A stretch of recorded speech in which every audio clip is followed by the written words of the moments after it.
Hello everyone, कैसे हैं आप सभी लोग। होप सारे लोग बढ़िया और शानदार होंगे। चलिए हम लोग बात कर रहे थे about the dissolution of the partnership form, ठीक है, जिसमें हमने एंट्रीज सारी कवर अप कर ली। आज बच्चे हम लोग डिस्कस करेंगे about the format of realization account.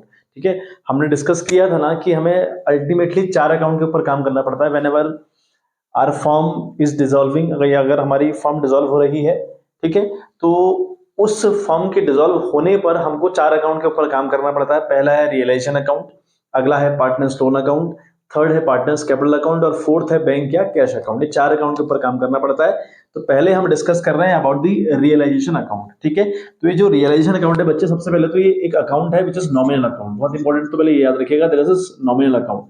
ये सारा नॉमिनल अकाउंट है, यानी जितने भी नॉमिनल की लॉज हैं वो यहाँ एप्लीकेबल होते हैं बच्चे।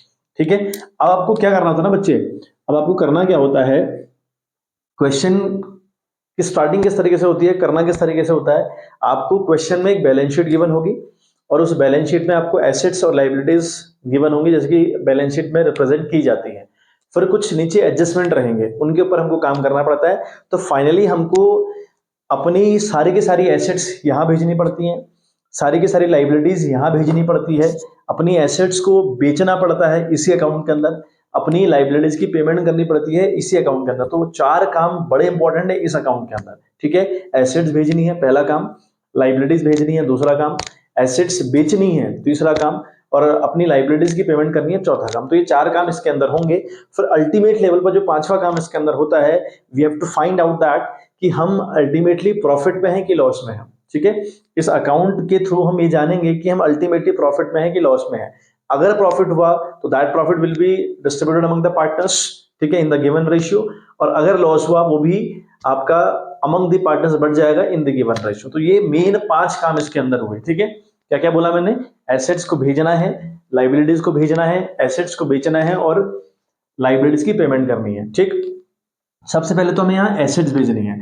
उससे पहले एक बात और समझे, ये हमारी बच्ची डेबिट साइड होती है किसी भी लेजर के अंदर, किसी भी अकाउंट के अंदर, और ये हमारी होती है क्रेडिट साइड। ठीक है, और बात एक और याद रखें कि भैया ये कैसा अकाउंट है, realization account, it is nominal account. तो जितनी भी आपकी एसेट्स गिवन होंगी बैलेंस शीट में, उनको आपने यहाँ ट्रांसफर करना है।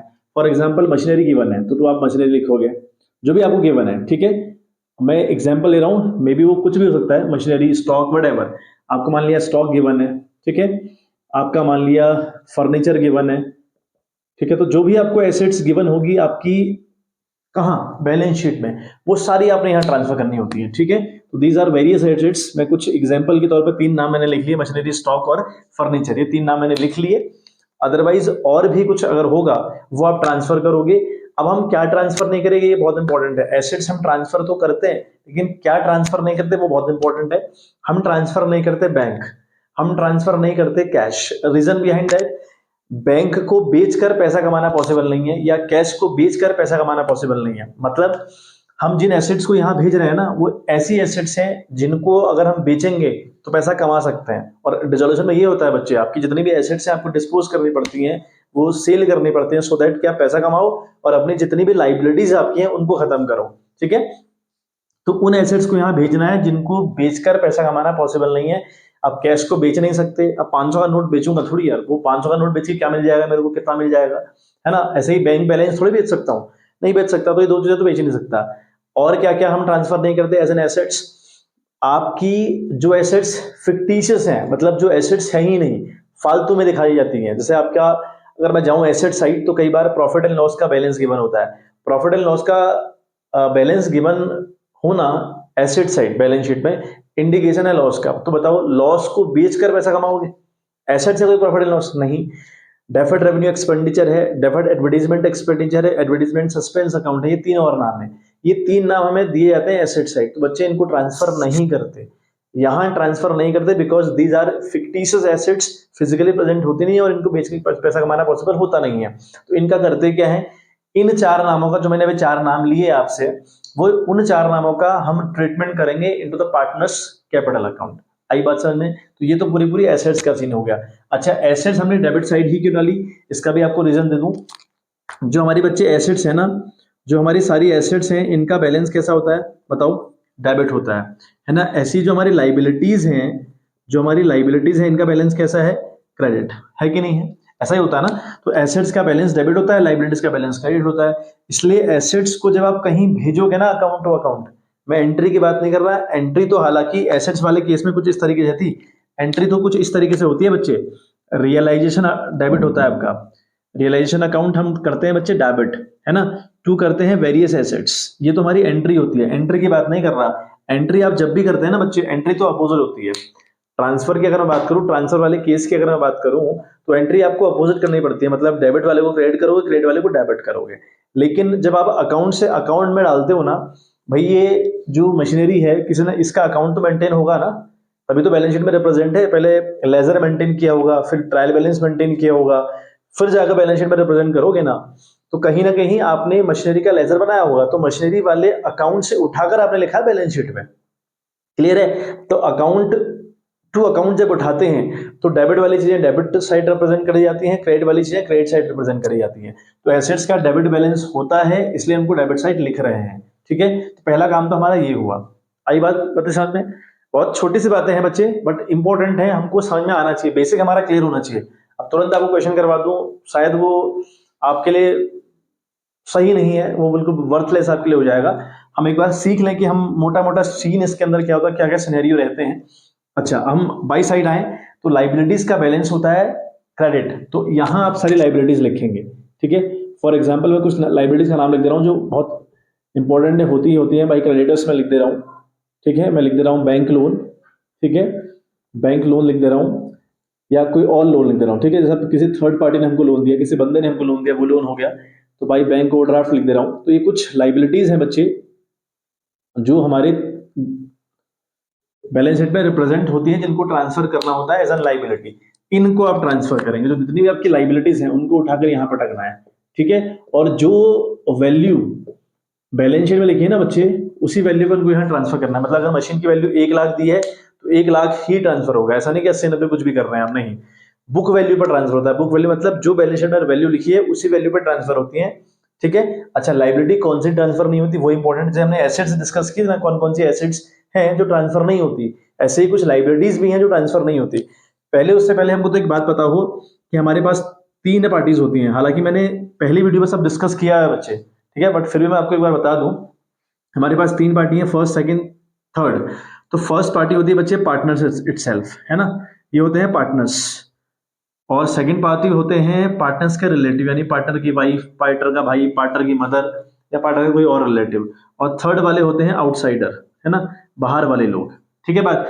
तो अब जो लाइबिलिटी रिलेटेड होती है थर्ड पार्टी, ठीक है, जैसे कि आपका यहाँ पर क्रेडिटर थर्ड पार्टी है, बैंक लोन थर्ड पार्टी है, ये loan third party, bank overdraft third party, ये सारे के सारे थर्ड पार्टी वाले लोग हैं। तो थर्ड पार्टी को तो हम ट्रांसफर करते हैं। ठीक है, ऐसे ही सेकंड पार्टी, माना पार्टनर्स की वाइफ ने हमको लोन दिया हुआ है, पार्टनर के भाई ने हमको लोन दिया, हमको मतलब फर्म को, फर्म को लोन दिया हुआ है पार्टनर के भाई ने, पार्टनर के पिताजी ने, पार्टनर की मदर ने, या पार्टनर की किसी और दोस्त ने, है ना, तो वो सेकंड पार्टी कहलाते हैं। और सेकंड पार्टी भी ट्रांसफर होते हैं, ये भी मैं ट्रांसफर करेंगे। फर्स्ट पार्टी ट्रांसफर नहीं की जाती। फर्स्ट पार्टी मतलब पार्टनर्स के कैपिटल अकाउंट शो होते हैं भाई, लाइबिलिटी साइड आपने कोई बैलेंस शीट देखी ऐसी जहां पर पार्टनर्स कैपिटल अकाउंट रिप्रेजेंट ना हो, या ना दिखाए हो, नहीं होता ना ऐसा, तो वो दिखाए जाते हैं, लेकिन उनको ट्रांसफर नहीं करना है। लाइकवाइज अगर पार्टनर्स का करंट अकाउंट दिया है तो ट्रांसफर नहीं करना है। 2 बातें तो ये ट्रांसफर नहीं करनी है। तीसरी बात, हमें जनरल रिजर्व भी लाइबिलिटी साइड दिया जाता है, कंटीजेंसी रिजर्व भी लाइबिलिटी साइड दिया जाता है, तो नहीं ट्रांसफर करना है। WCR भी हमको लाइबिलिटी साइड, यानी वर्कमैन कंपनसेशन रिजर्व हमको दिया जाता है लाइबिलिटी साइड, नहीं ट्रांसफर करना है जब तक कि उसके अगेंस्ट क्लेम ना हो। बात समझ में आ रही है? WCR तब तक ट्रांसफर नहीं होगा जब तक उसके अगेंस्ट क्लेम नहीं आया होगा। ठीक बात करें IFR की, ठीक है, एक रिजर्व और है IFR, उसकी बात कर लेते हैं। तो IFR और इन्वेस्टमेंट, इनका आपस में कनेक्शन है। ठीक है बच्चे, ध्यान से सुनिएगा मेरी बात। IFR और इन्वेस्टमेंट, इनका आपस में कनेक्शन है। कनेक्शन क्या है भाई? कनेक्शन ये है बच्चे, है ना, कनेक्शन ये है कि जो IFR है ये इसी इन्वेस्टमेंट के लिए बनाया गया है, और IFR लाइबिलिटी साइड दिखाया जाता है और जो इन्वेस्टमेंट है वो एसेट साइड दिखाया जाता है। तो क्या करोगे आप, इन्वेस्टमेंट जितने का भी दिखाया गया है आपकी बैलेंस शीट में, उसको आप ट्रांसफर करो एसेट साइड, मतलब कि डेबिट साइड। ठीक है, और जो IFR आपकी लाइबिलिटी साइड दिखाया जाता है उसको आप ट्रांसफर करो as an liability to the credit side. Reason दे रहा हूं, अगर किसी एसेट्स के अगेंस्ट कोई रिजर्व क्रिएट हो, अगर किसी एसेट्स के अगेंस्ट कोई, यहां देखिए, अगर किसी एसेट्स के अगेंस्ट कोई रिजर्व क्रिएट हो तो वो एसेट्स अपनी बुक वैल्यू पर डेबिट साइड ट्रांसफर होती है, और जो उसके अगेंस्ट रिजर्व बनाया होता है वो अपनी बुक वैल्यू पर लाइबिलिटी साइड रिप्रेजेंट किया जाता है या ट्रांसफर किया जाता है। ठीक है, ऐसे ही हमारे पास डेटर होते हैं। मैं एक एग्जाम्पल आपको और दूं, डेटर और पीबीडी होते हैं, है ना। तो ये भी जो डेटर है, मान लिया डेटर आपका 1 लाख के दिए हुए हैं और पीबीडी आपका दिया है 20,000 रुपए का, फिर बैलेंस शीट में लिखा है बाहर भैया 80,000 वैल्यू लिखी रहती ना। तो आप क्या करेंगे, डेटर्स को उसकी बुक वैल्यू पर 1 लाख पर ट्रांसफर करेंगे डेबिट साइड, पीबीडी इसी के अगेंस्ट बनाया गया है, 20,000 का ट्रांसफर करेंगे लाइबिलिटी साइड यानी क्रेडिट साइड। तो ये बहुत इंपॉर्टेंट है, आपको याद रखना। अच्छा, और क्या क्या बातें ट्रांसफर नहीं होती, ठीक है, तो ये कुछ बातें हुई ट्रांसफर नहीं होने वाली। प्रॉफिट एंड लॉस का बैलेंस गिवन रहता है कई बार, लाइबिलिटी साइड नहीं ट्रांसफर होगा। क्यों करें ट्रांसफर उसको भाई, वो तो प्रॉफिट है, वो तो प्रॉफिट है ना, प्रॉफिट को लाइबिलिटी थोड़ी होती है। तो प्रॉफिट तो अमंग द पार्टनर्स बटेगा, तो उसका ट्रीटमेंट कैपिटल अकाउंट में होगा, जनरल रिजर्व का ट्रीटमेंट कैपिटल अकाउंट में होगा, और कंटीजेंसी रिजर्व का ट्रीटमेंट आपका पार्टनर्स कैपिटल अकाउंट में होगा। डब्ल्यूसीआर के अगेंस्ट क्लेम हो गया तो उसका ट्रीटमेंट यहां रहेगा, नहीं होगा तो वो पार्टनर्स में बढ़ जाएगा यानी कैपिटल अकाउंट में उसका ट्रीटमेंट रहेगा। तो ये बातें ध्यान में रखनी है। दो बातें आपको सिखा दी कि एसेट ट्रांसफर करो, लाइबिलिटी ट्रांसफर करो। होप सो यहां तक की बातें क्लियर हुई होंगी। चलिए आगे हम क्या बात करें। एसेट्स आपने भेजी इस साइड है, बेचोगे उनको इस साइड, ठीक है। बेचना कैसे है, आप लिखोगे बाई बैंक अकाउंट, ठीक है, बाई बैंक अकाउंट। समझ में आ गई बात। अब जितनी बातें आपने यहां ट्रांसफर करी हैं वो सारी बेचोगे, चाहे क्वेश्चन कहे ना कहे। क्वेश्चन कहता है बेचने के लिए, आप क्वेश्चन जब पढ़ोगे ना, क्वेश्चन जब करने बैठोगे समझ में आएगा आपको, बट बेसिक बेसिक बातें फिलहाल ध्यान में रखो कि आपको सारी के सारी एसेट्स बेचनी होती हैं। क्वेश्चन कहेगा तो उस हिसाब से बेचो, नहीं कहेगा तब भी बेचो बुक वैल्यू पर, ठीक है। फॉर एग्जाम्पल आपने क्वेश्चन ने कहा है कि मशीनरी और स्टॉक को बेचने के बाद, क्वेश्चन ने कही है, तुमने लिखा है यहाँ पे मशीनरी कितने की बेची हमने, है ना, मशीनरी जितने की बेची हमने यहाँ लिखा, क्वेश्चन कहेगा कि इतने की बेची। मान लिया फर्नीचर की बेचने के बाद क्वेश्चन ने कही तो हमने यहाँ पे फर्नीचर लिखा, ठीक है, और कितने का बेचा ये लिख दिया, इनको टोटलिंग करके बैंक के आगे लिख दिया। बहुत इंपॉर्टेंट, ठीक है। जो जो बेचने को कहा वो इस तरीके से हमने कर दिया, ठीक है। और बेचने को नहीं भी कहता तब भी हम बेचते। फॉर एग्जाम्पल यहाँ पे मैंने स्टॉक छोड़ा हुआ है, ठीक है, स्टॉक के बारे में अगर जानकारी नहीं होगी, कुछ नहीं कहा होगा क्वेश्चन ने, मान लिया स्टॉक यहाँ पर 20,000 का हमने ट्रांसफर किया था, मान ले रहे हैं हमने स्टॉक 20,000 का ट्रांसफर किया था, तो बच्चों हम स्टॉक भी बेचेंगे, कितने का बेचेंगे, 20,000 का ही बेचेंगे, ठीक है। फिर तीनों की टोटलिंग करके बैंक के आगे लिख देंगे। मतलब कहने का मतलब पूरा पूरा यह है कि जिन एसेट्स को आपने ट्रांसफर किया है अगर उनके बेचने का जिक्र क्वेश्चन में है तो बहुत बढ़िया, नहीं है तो आप बेचो, ठीक है। तीसरी बात आपने ये ध्यान में रखनी है, दो बातें और तीसरी बात ये हो गई, ठीक है। चौथी बात आपने लाइबिलिटी की पेमेंट की बात करें तो लाइबिलिटी की पेमेंट यहां होती है बच्चे, ठीक है, वो यहां होती है। आ रही है बात समझ में, क्योंकि वो यहां कर दी हमने। अब लाइबिलिटी जितनी भी आपने ट्रांसफर करी है उन सब की पेमेंट होती है, चाहे क्वेश्चन ने कहा हो ना कहा हो, ठीक है। सारी की सारी लाइबिलिटी कंपनी की पे होती है, चाहे क्वेश्चन उनके बारे में बोल रहा है या नहीं बोल रहा है, ठीक है। तो हमने सब यहाँ पे क्रेडिटर का नाम लिखना है, यहाँ पे बैंक लोन, बैंक ओवरड्राफ्ट, जितनी भी लाइबिलिटी है उनका यहाँ अमाउंट लिख के बैंक के आगे टोटलिंग कर देनी है, ठीक है। ये हो गई चौथी बात। पांचवी बात बहुत इंपॉर्टेंट, मेरी बात फिर सुनिए। अगर कोई पार्टनर किसी एसेट्स को ले ले तो तब क्या करें। अब वो ऑन द स्पॉट पैसा चुकाता नहीं है। देखो हम एसेट्स यहां बेचते हैं ना बाई साइड, तो अगर कोई पार्टनर कोई मेरी एसेट ले लेगा तो उसकी एंट्री आप बाई साइड करोगे, समझ में आ गई बात। और अगर कोई पार्टनर फर्म के बिहाफ पे पेमेंट कर देगा तो उसके एंट्री आप टू साइड करोगे। देखो कैसे याद रखना है, हम एसेट्स को बेचते बाई साइड है, तो अगर कोई पार्टनर ले लेगा तो उसकी एंट्री बाई साइड ही होगी उस बंदे के नाम से, by C's capital account, by A's capital account, by D's capital account, जिसने भी ली है मतलब। और अगर कोई पेमेंट कर दे पार्टनर, पेमेंट तो हम इस साइड करते हैं, तो अगर पार्टनर भी करेगा तो उसकी एंट्री इस साइड करेंगे, लेकिन करेंगे किस नाम से, उसके नाम से, to A's capital account, to B's capital account, to C's capital account. ये बात आगे बात, इतनी बात समझ में। एक आखिरी बात इंपॉर्टेंट, हम अगर हमको कोई इंटेंजिबल एसेट्स गिवन है बैलेंस शीट में, जैसे गुडविल और सॉफ्टवेयर, कई बार गुडविल और कुछ सॉफ्टवेयर के नाम से चीजें गिवन होती हैं, ठीक है। तो जो गुडविल और सॉफ्टवेयर अगर आपको दिया जाएगा उनको आप ट्रांसफर तो करोगे एसेट्स मानते हुए इधर, ठीक है, लेकिन बेचोगे सिर्फ तब जब क्वेश्चन कहेगा। मैंने आपको थोड़ी देर पहले बताया था कि जितने भी एसेट्स हम ट्रांसफर करते हैं उनको बेचना कंपलसरी है। क्वेश्चन कहेगा तो बेचना ही ठीक है, नहीं कहेगा तो आप कंफर्म तौर पर बेचोगे बस। बट ये बात टेंजिबल एसेट्स पर लागू होती है, उन पर एप्लीकेबल होती है। लेकिन अगर गुडविल दिया हो आपको क्वेश्चन में तो ट्रांसफर करेंगे आप, सॉफ्टवेयर दिया हो तो आप ट्रांसफर करेंगे, लेकिन बेचेंगे सिर्फ तब जब क्वेश्चन कहेगा। अगर क्वेश्चन उनके रिगार्डिंग साइलेंट है तो मत बेचिएगा। आई बात समझ में। और रही बात लाइबिलिटीज की, तो लाइबिलिटीज की सारी की सारी पेमेंट होती है। अब आखिरी काम आपको क्या करना है बच्चे, ठीक है, आखिरी काम आपको क्या करना है वो देखिए, ये है नॉमिनल अकाउंट। तो डेबिट साइड लिखे जाते हैं बच्चे खर्चे, यहाँ मतलब खर्चे, और इस साइड इनकम।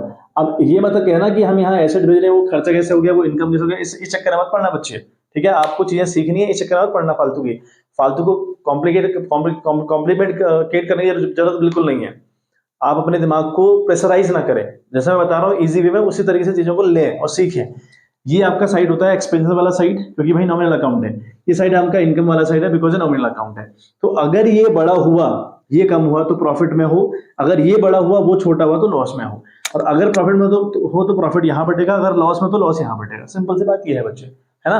तो ये बच्चे इस अकाउंट के बारे में है, रिलेशन अकाउंट के बारे में। और बात करें पार्टनर्स कैपिटल अकाउंट के बारे में, तो कैपिटल अकाउंट आपको अच्छे से पता है किस तरीके से बनता है, बड़ी बात है नहीं, वो आपको उसी दिन सिखा दूंगा जब क्वेश्चन करेंगे।